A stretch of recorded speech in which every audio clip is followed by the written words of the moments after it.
week 21 of the fantasy baseball season, and here's a few hitters falling this week. The first guy's Freddy Freeman of the Atlanta Braves. So yeah, it's hard to believe Freeman's been struggling lately, and not many people might agree with me, but the last couple weeks here, it's definitely been a struggle. But on the season, an MVP caliber season once again for Freeman. 28 homers, 72 RBIs, 96 runs scored, 8 stolen bases, a 293 average, and a 385 on base. But the last couple weeks for him, 1 homer, 2 RBIs, 6 runs scored, a stolen base, 220 average, and a 250 on base. So right now, obviously, those numbers aren't up to Freeman's standards. But right now, it's Freddie Freeman. He's one of the best players in fantasy baseball, and he's a guy, in my opinion, that's definitely going to turn it around in the next few weeks, especially with the Braves with a slim lead in the National League East, only up 2.5 games right now on the Philadelphia Phillies. But the last couple games here for Freeman, August 27th versus the Giants, 0 for 4. August 28th versus the Giants, 2 for 4. August 29th versus the Giants, 2 for 5 with a run, an RBI, a stolen base. August 30th at the Dodgers, 1 for 4 with a homer and an RBI. August 31st at the Dodgers, 0 for 4. September 1st at the Dodgers, 1 for 4. And September 2nd at the Rockies, 1 for 4 with a run. So right now, he's got 3 more games this weekend here at Colorado. And I think this is where he's going to turn things around and really hit once again here is Freddie Freeman versus a friendly pitching ball club and obviously a hitter's ballpark in Coors Field. So right now, he's falling.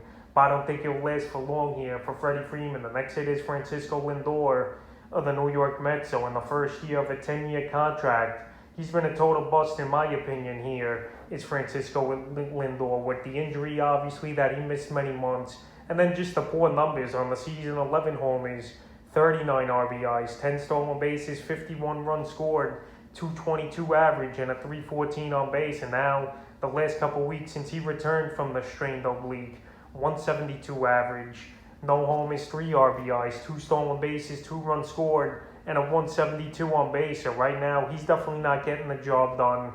He's hearing the boo birds in Citi Field, and rightfully so, in my opinion. You're paying this guy $34 million a year, and he's done nothing but been a problem for this Met team this year in not contributing to this team. And they blew a first-place lead last month, and now they're 5.5 out in the East. So the last few games here for Lindor, August 26th versus San Francisco, 1 for 5. August 27th versus Washington, 1 for 4. August 28th versus Washington, 1 for 4 with 2 stolen bases. August 29th versus Washington, 1 for 5 with a run and 2 RBIs.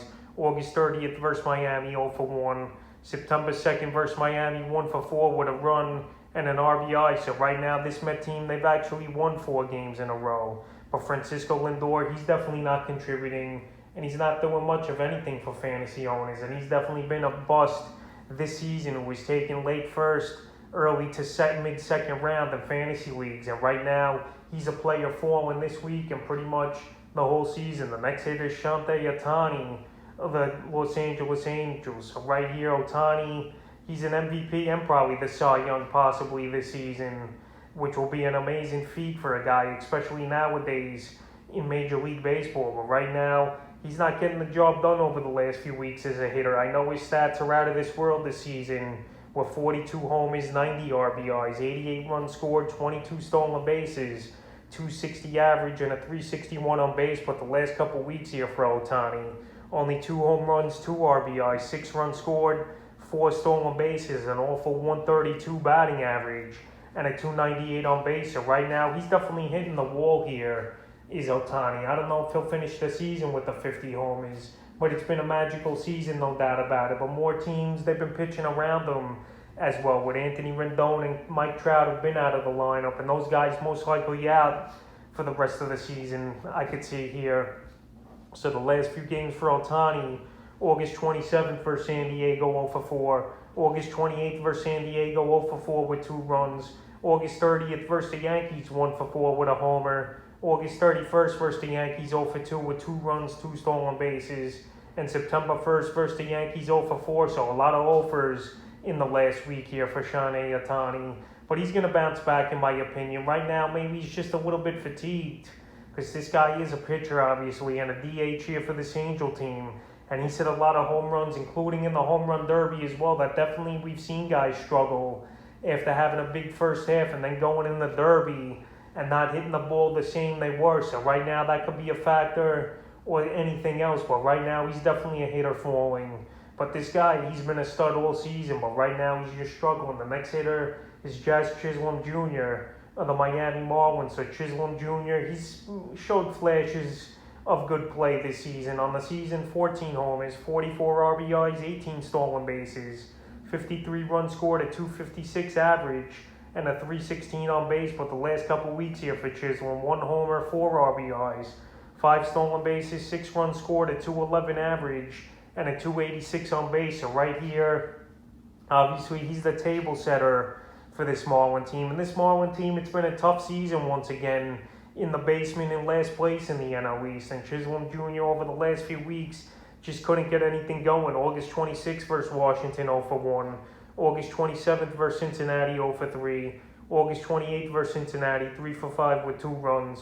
August 29th versus the Reds, 0-for-3. August 31st versus the Mets, 0-for-3. September 2nd at the Mets, 1-for-4 with a run. So right now he's not getting on base really, except that one game where he went 3-for-5. He's not scoring runs, and he's not really stealing bases as well. And right now, fantasy owners, they've dropped him over the last couple weeks, where he's only owned in 58% of fantasy leagues, but he qualifies at second and short. And I think he's another guy where it's only going to be a little bit of a slump here, and he's going to get things going. But right now, he's a hitter definitely falling this week, and the 5th and final hitter falling is Teoscar Hernandez of the Toronto Blue Jays. So Hernandez, another player like Ohtani and Freddy Freeman, who's had a monster season this year, but now he's hit the skids a little and he's been slumping, is Hernandez. On the season, 22 homers, 87 RBIs, 64 runs scored, 9 stolen bases, a 295 average, and a 338 on base. But the last couple weeks here, he's been non-existent for the Blue Jays and fantasy owners and really struggling. No home runs, 3 RBIs, 3 runs scored, and a stolen base. But I think he's going to bounce back and he's going to get things going here as Hernandez. He's been too good of a hitter this season, and he does a little bit of everything for this Toronto Blue Jay team. So the last few games, August 26th versus the White Sox, 1-for-5. August 27th at Detroit, 0-for-3. August 28th at Detroit, 0-for-3. August 29th at Detroit, 0-for-5. August 30th versus Baltimore, 1-for-4 with 2 RBIs.